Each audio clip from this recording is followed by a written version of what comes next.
તો કેમ છો મિત્રો? તો મિત્રો આપણે કોઈ પણ લોન લીધી હોય બેંકની અને એ આપણે ન ભરીએ તો બેંક આપણા ઉપર શું કરી શકે? જે આપણે મકાનની લોન લીધી હોય, હોમ લોન, તો મકાન લઈ લઈએ આપણું, કે પછી જમીન વેચી નાખે, કે પછી આપણે બીજા બેંકમાં કંઈ પણ પૈસા પડ્યા હોય એ લઈ લઈએ. બેંક શું કરી શકે તે આજના વિડીયોમાં આપણે સમજશું.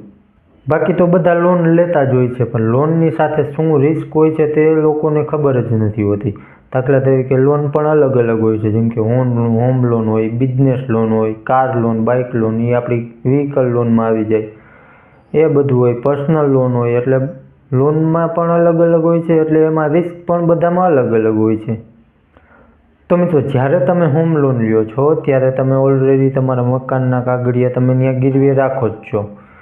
એટલે જ્યારે પણ તમે હપ્તા ભરવામાં ચૂકી જાઓ, એટલે પહેલો હપ્તો ચૂકી જાઓ તો બેંક પેનલ્ટી લગાવે છે. એવી જ રીતે તમે 3 હપ્તા ચૂકી જાઓ તો પેનલ્ટી પણ લાગે છે, ને સાથે બેંક નોટિસ પણ તમને મોકલે છે. અને જો તમે તેના પછી પણ હપ્તા કે પેનલ્ટી કશું જ ન ભરો તો લાસ્ટમાં બેંક તમારા મકાનની હરાજી કરી નાખે છે અને પોતાની લોન વસૂલી લે છે. તો આ થઈ ગયું હોમ લોનમાં. તો મિત્રો, હવે વાત કરીએ પર્સનલ લોનની. તો પહેલાં તો પર્સનલ લોન જે લોકો સેલેરીવાળા હોય તે લોકોને જ મળતી હોય છે, કારણ કે તેમાં તો કંઈ ગીરવે રાખવાનું હોતું નથી. એટલા માટે કોઈ લોકો ક્યાંય નોકરી કરતા હોય, તેને પગાર આવતો હોય, તેનું પ્રૂફ આપવાનું હોય છે. એવા જ લોકોને પર્સનલ લોન આપવામાં આવતી હોય છે. બાકી તો શું છે કે લોન કોઈ પણ હોય, તમે ન ભરો એટલે સિબિલ તો ખરાબ થાય જ છે. અને સિબિલ ખરાબ થાય એટલે ભવિષ્યમાં તમને ક્યારેય લોનની જરૂર પડી હોય તો ઝડપથી તમને લોન ન મળે. કાં તો લોન કોઈ આપી પણ દે તો તેનું વ્યાજ પણ એવું હાઈ હોય છે, અને કાંઈક તમારે ગીરવે રાખવું પડતું હોય છે. અને પર્સનલ લોન ઓલરેડી એમાં વ્યાજ હાઈ જ હોય છે, પહેલાંય તમે લેવા જાઓ ત્યારે પણ.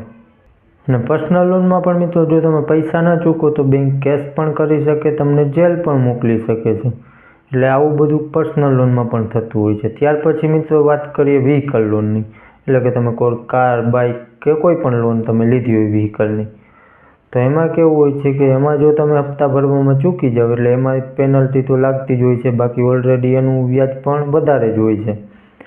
અને એમાં તમે હપ્તા ભરવાના ચૂકી જાઓ, વધારે હપ્તા ન ભરો તો તમારી ગાડી પણ સીઝ કરી લે છે. સીઝ કરી અને તમે જો કંઈ એનું સેટલમેન્ટ ન કરો તો એ તમારી ગાડી વેચી નાખે અને પોતાની લોન વસૂલી લે છે. પછી તમારી ગાડી પણ જાય અને જે તમે પૈસા ભર્યા હોય એ પણ જાય. પછી મિત્રો વાત કરીએ, ગામડામાં સમૂહમાં લોન આપતા હોય છે, જેમ કે 8-10 લોકો ભેગા થાય એટલે એકી સાથે બધાને લોન આપે. એમાં કેવું હોય છે કે એનું ઓલરેડી વ્યાજ એવું હાઈ હોય છે કે 12 મહિનાના 22%, 24%, 30% આવા વ્યાજ હોય છે એના. અને એમાં લોન હોય છે 20,000, 25,000 કે 50,000ની. જો ત્યાંથી જ તમે ચૂકી જાઓ લોન હપ્તા ભરવાનું તો એમાં પણ તમારું સિબિલ ડાઉન થાય છે. એ 50,000 પાછળ બીજી તમને ક્યારેય 5 લાખની લોન પણ ન મળે, કારણ કે 50,000માં તમે ચૂકી જાઓ છો તો 5 લાખની તો કેમ મળે? એટલે એમાં પણ એવું જ હોય છે. જે આપણે ગામડામાં નાની ઓલા બધા ઘરે લોન આપવા આવતા હોય છે એમાં પણ. એટલે એમાં પણ બધું જ થઈ શકે. એમાં તો વ્યાજ પણ એવું હેવી હોય છે કે તમારું વ્યાજ જ એટલા માટે હાઈ રાખવામાં આવ્યું હોય, કારણ કે એને ખબર જ હોય કે આમાં પૈસા ખોટા થતા જ હોય એટલા માટે. એટલે મિત્રો, જરૂરી હોય ત્યાં સુધી લોન ન લેવાય. તો મિત્રો, આ હતી આપણી આજની અપડેટ. વિડીયો સારો લાગ્યો હોય તો એક લાઇક કરી દેજો, ચેનલમાં નવો હોય તો સબસ્ક્રાઈબ કરી દેજો, મોકલી દેજો તમારા મિત્રોને.